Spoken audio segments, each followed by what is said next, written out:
hours before he is destined to take a giant stride into history, Colonel John H. Glenn, Jr. squeezes into his spacesuit.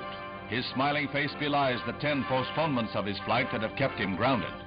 Many times. I went on the 11th scheduled date, but I was up on top and actually ready to go on 2 previous occasions. This morning, the weather over Cape Canaveral and in the pickup areas is better, and there's an air of optimism as the colonel walks to the gantry elevator.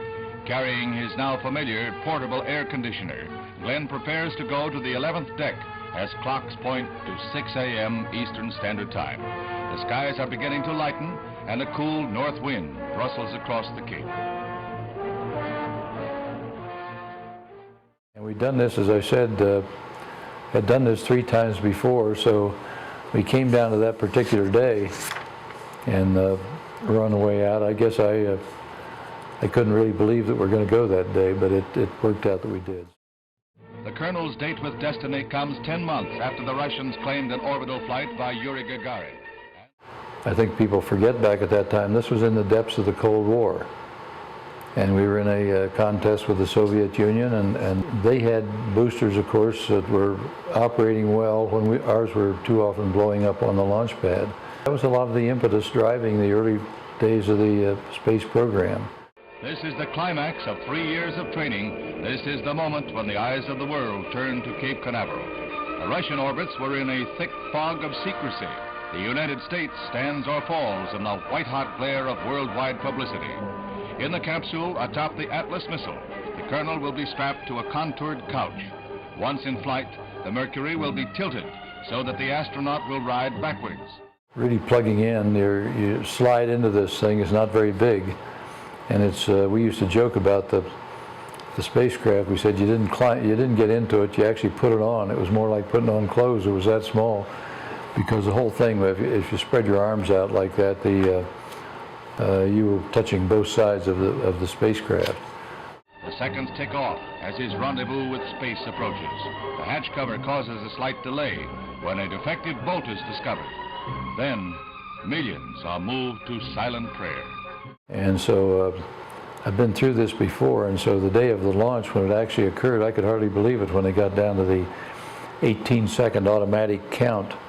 I thought, wait a minute, there's something wrong here, we're not going to cancel.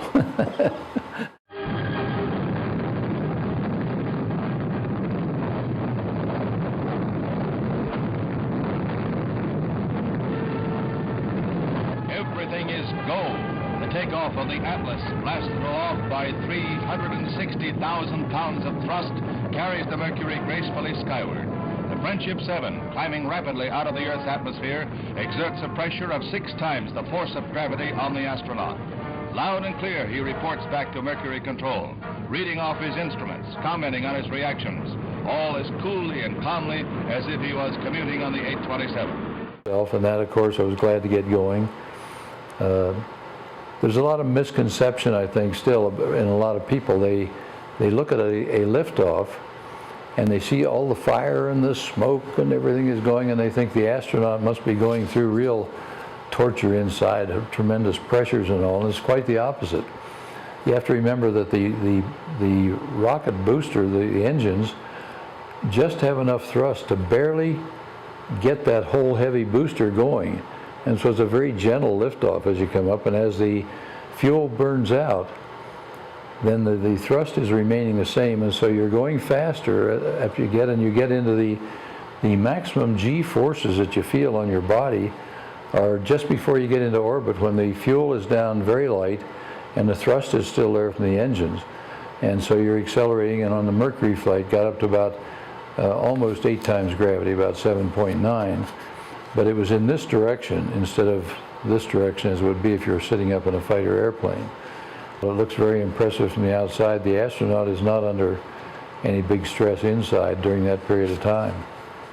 Now comes the moment when the Mercury is turned so that Glenn will be seated facing backwards. He checks with ground control. Roger, 0G, and I feel fine. Capsule is turning around. Oh, that view is tremendous. Roger, turnaround has started. Capsule turning around, and I could see the booster during turnaround just a couple of 100 yards behind me. It was beautiful. Roger, 7. You have a go. At least 7 orbits. Roger. Understand go for at least 7 orbits. People have tried to equate it with floating in a swimming pool or something like that, but it's not that, or being underwater and being balanced. And you don't get the same feeling. When you're in space, you're completely free to float. If I pushed off from the desk here and pushed up and we were in space, I'd just float on up to the ceiling. You can push off there. Once you're up there in our steady state into 0G, well, it's very comfortable. Actual pictures of Glenn in the capsule will give scientists the opportunity to study his reactions. One of the unusual things about this, I don't know, people might notice down at the lower part on my chest, looks like a round mirror, which is exactly what it is.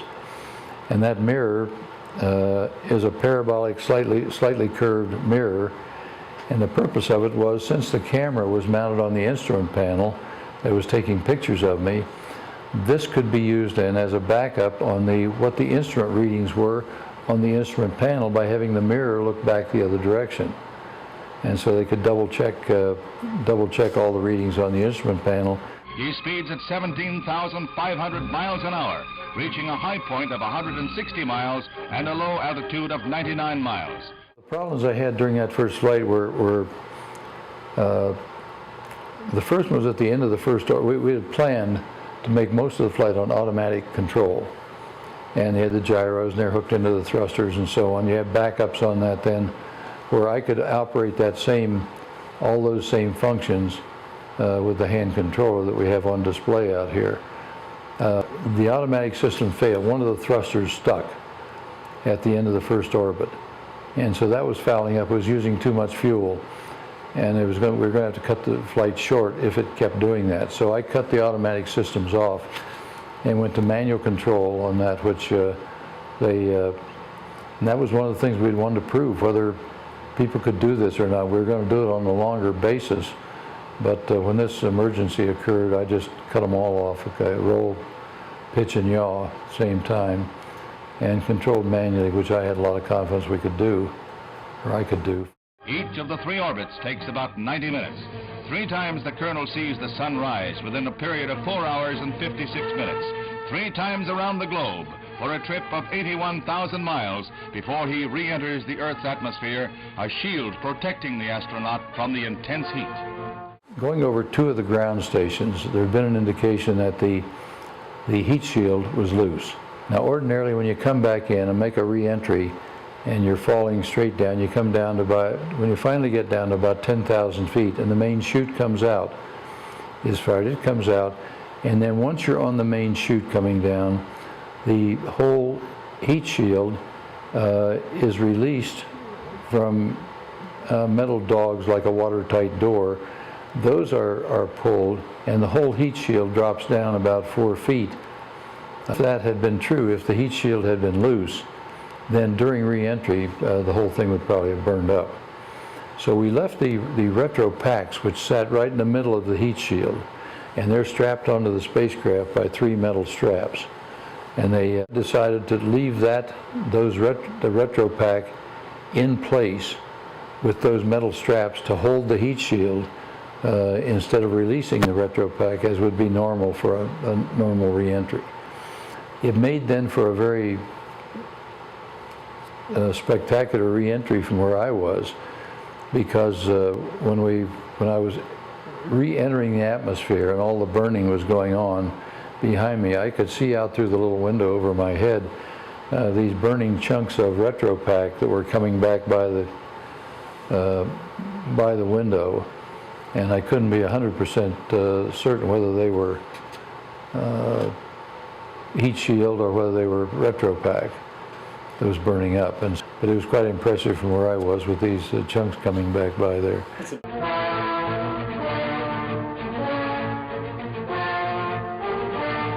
The destroyer Noah, and she speeds to the capsule to take the vehicle and pilot aboard. Despite a few shaky moments among ground control personnel, Glenn is down, hale and hearty.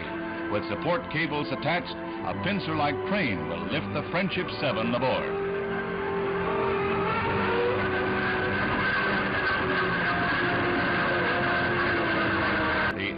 of a saga.